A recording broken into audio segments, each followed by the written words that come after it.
So this guy got amnesia and forgot who he was for 14 years.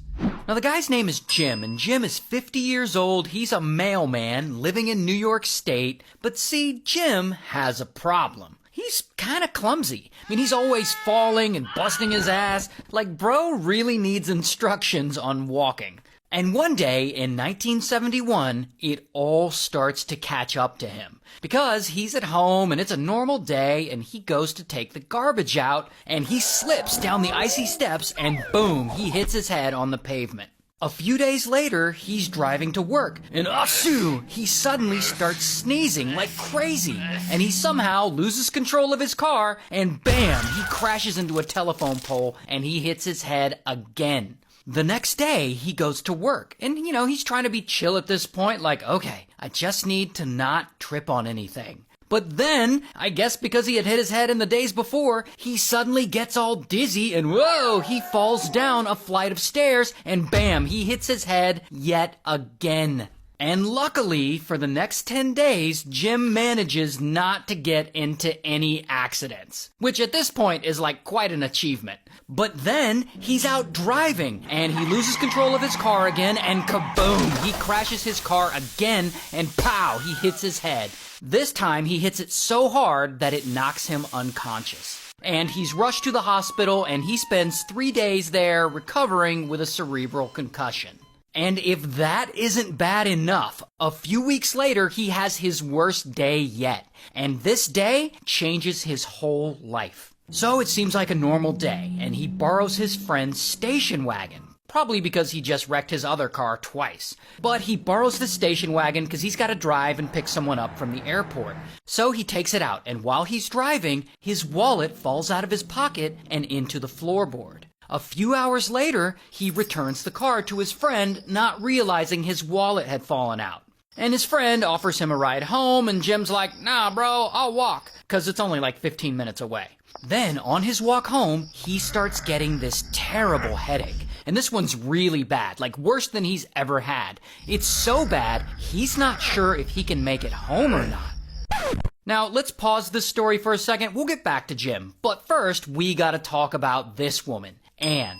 Anne is Jim's wife. Anne is also waiting on Jim to get home from borrowing that friend's station wagon. And so she's sitting there in her house, chillin', and she waits, and she waits, and she waits, but there's no sign of Jim. And around 2 a.m., she's still sitting there waiting, and he's still not home. And remember, this walk should have taken 15 minutes at most. And so Anne calls the police, and she officially reports him missing. Within the next day, everyone is looking for Jim. The police put out an APB looking for him. They start reaching out to his friends and relatives to see if anyone's seen him. They're checking bodies in the local morgue to see if he's one of them. But so far, they don't find anything. And poor Anne, she doesn't know what to do. I mean, her longtime husband just suddenly vanished one night walking home. I mean, was he kidnapped? Was he unalived? No one knows. And so several years pass, and still no one has heard anything, and there are no leads. And poor Anne now spends her time just living alone, hoping her husband will come home one day. And she takes odd jobs around town to try and pay the bills, and she works nights and weekends just to keep busy so that she doesn't have to think about Jim. And she doesn't move to a new place or anything. She keeps their phone number listed under his name, just in case anyone finds him and decides to call. And eventually, sadly, she officially has Jim declared dead, as there is no other explanation for where he might be. Until... Here's the thing about Jim. We know Jim is a klutz. We've seen him bust his skull several times in the same week. So here's what really happened to him on his walk home that night. So Jim is on his way home, and he's not feeling well, a huge headache. And suddenly, boom, he completely blacks out. And there's no record of what happens in this next part, but the speculation is this.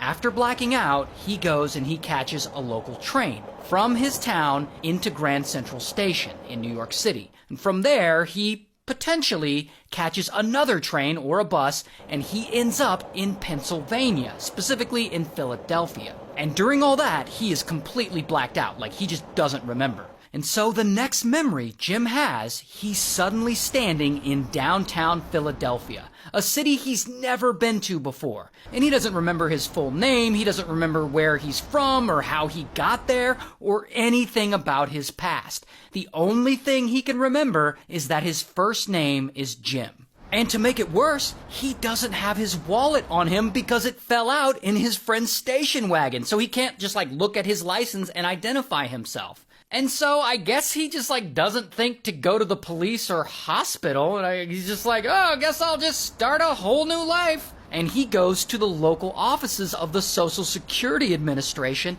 and he gets a Social Security card with a fake name he just gave himself. And normally you'd need a birth certificate to get a Social Security card, but it's the 70s, so I guess everyone's fuck it. So he gets a card and he uses that as his ID, and he's able to get a job at a local cafe. And from here, he starts to rebuild his life. He gets several more jobs after that, ending up as a cook at a diner. He joins a nearby church. He makes a whole new circle of friends. Every winter season, he grows out this big white beard and he volunteers as Santa Claus at some of the local orphanages. Bro is just trying to live a normal life, I guess. And 14 years go by since Jim went first missing, and he's 64 years old now, and he's still living this second life over in Philadelphia. And one night, it's Thanksgiving, and everything changes for him again. Because he's over at his friend's house visiting, and they're all watching TV, and they're watching some movie. And randomly, a mailman appears on the TV screen. And suddenly, boom, it hits Jim like a brick. He's like, hey, I think I used to be a mailman. Not only that, some fuzzy memories start coming back to him, like memories of him and his parents. It's weird, but he's still not really sure what's going on.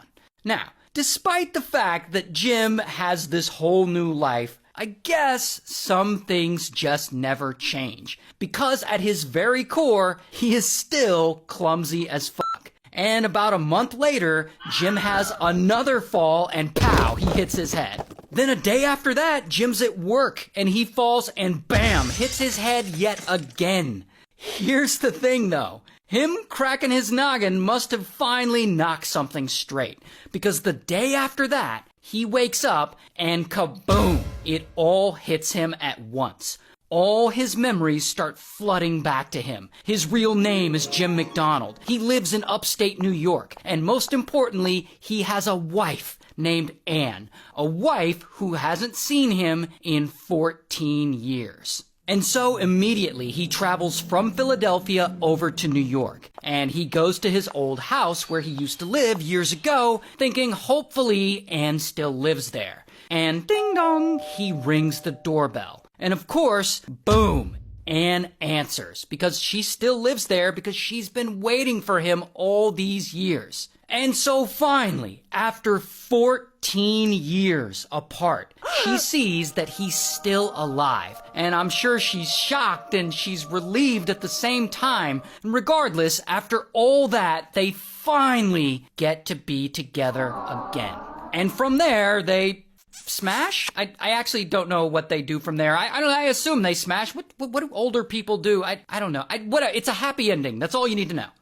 And a huge shout out to Leonardo.ai for sponsoring this video. If you make videos and you want to make really badass art for those videos, like this, or like this, look at how cool that is. Sign up for Leonardo.ai.